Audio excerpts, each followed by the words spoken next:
देखिए सवाल नंबर आपका जो 9 है, ध्यान दीजिएगा।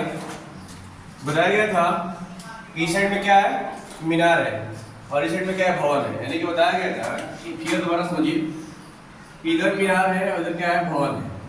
तो इसके पाद बिंदु का जो उन्नयन कोण है, ये भवन का जो उन्नयन कोण बनता है यहाँ पर कितना है, यहाँ पर 30 डिग्री। लेकिन कह रहा है कि मीनार का जो उन्नयन कोण बनता है ये 60 है। तो आपको बताया था कि जितना हम, अगर आपका एंगल बड़ा होगा, एंगल का होगा बड़ा, कोण अगर बड़ा होगा तो मूड़ी ऐसे उठता है, यानी कि हाइट क्या होगा, बढ़ता है। अगर जितना मूड़ी डालो यानी कि हम सोशल डिस्टेंस पे कह रहा है कि इसका ऊंचाई 50 मीटर है, तो इसका ऊंचाई यानी कि मीनार का ऊंचाई दिया हुआ है 50 मीटर, तो हमें क्या भवन की ऊंचाई क्या करना है, ज्ञात करना है। तो इसमें हमारे पास कह रहा है तो दिया है कि मीनार की ऊंचाई 50 यानी कि सीढ़ी मान इसका नाम दिए हैं, और भवन की ऊंचाई ज्ञात करनी यानी कि AB का मान ज्ञात करना है। जिसको हम कुछ दिया नहीं है तो क्या करेंगे, मान लेंगे, माना कि AB बराबर x मीटर और नीचे वाला BC का मान कितना हो गया, x मीटर। ठीक है। अब इसमें ध्यान देने वाली सबसे बड़ी बात है कि इसमें दो कोण बनता है, यानी कि 30 वाला एक 60 वाला। सबसे पहले हम क्या करेंगे, जिसका वैल्यू दिया है, मीनार का दिया है, तो मीनार वाला यानी कि त्रिभुज किसमें, BCD में, यानी त्रिभुज BCD में। अब चाहे तो इसको फिगर को से बना सकते हैं, इससे क्या होगा, आसान लगता है। और कितना हो गया, 60 डिग्री, ये 50 मीटर, इसका नाम क्या है, D, C और B।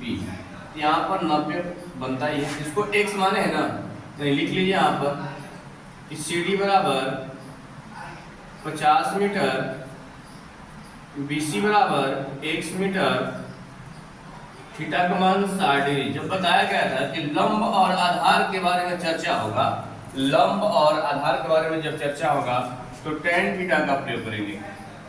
तो सूत्र क्या लगेगा आपको, tan थीटा।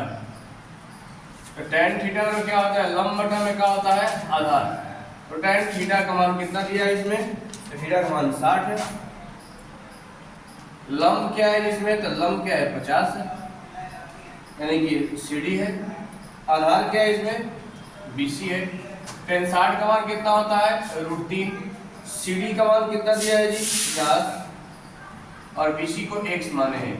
22 को 13 से गुना कर लीजिए, कितना आ जाएगा वो, √3x बराबर 50 एकम 50, यानी अगर गुना में है तो कहाँ आ जाएगा, भाग में। x का तो मान आ गया, लेकिन हमें ऊंचाई चाहिए, x का मान की जरूरत नहीं है, हमें ऊंचाई चाहिए। तो ऊंचाई के लिए पुनः दोबारा त्रिभुज में, यानी पुनः अब त्रिभुज ABCD में, त्रिभुज ABC में, और चाहे तो फिगर बना लीजिए, माना है तो फिगर बनाइए, नहीं है तो छोड़ दीजिए। क्या जी, आ रहा समझ में, बड़ी साइलेंट है वो।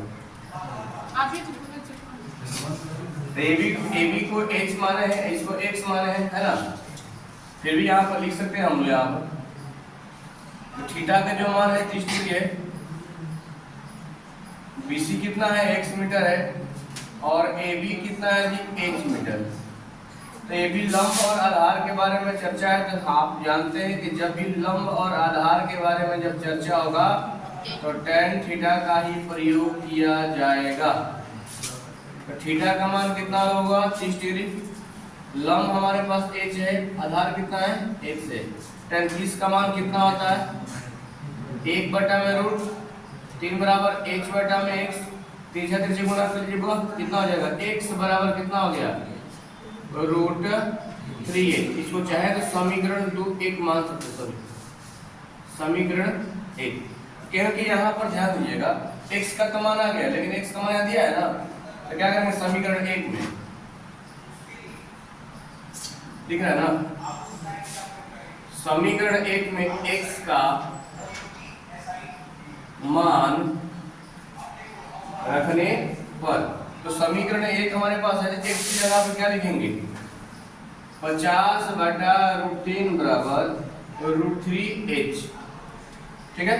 अब क्या करेंगे, इसको तिरछा से गुना कर लीजिए, तो क्या तितरी का 9 का वर्गमूल कितना होता है, 3 होगा ना जी, 3h बराबर कितना आ गया 50, h बराबर कितना आ जाएगा 50 बटा में 3, यानी h का मान कितना होगा 48 गुणा 2/3, या लिख सकते हैं h बराबर 16.6 अप्रोक्स लगभग। तो ऊंचाई आपका यही आएगा, ठीक है। तो एक बार आप चाहें तो मिला सकते हैं, यहाँ पर मिस्टेक नहीं ना करें।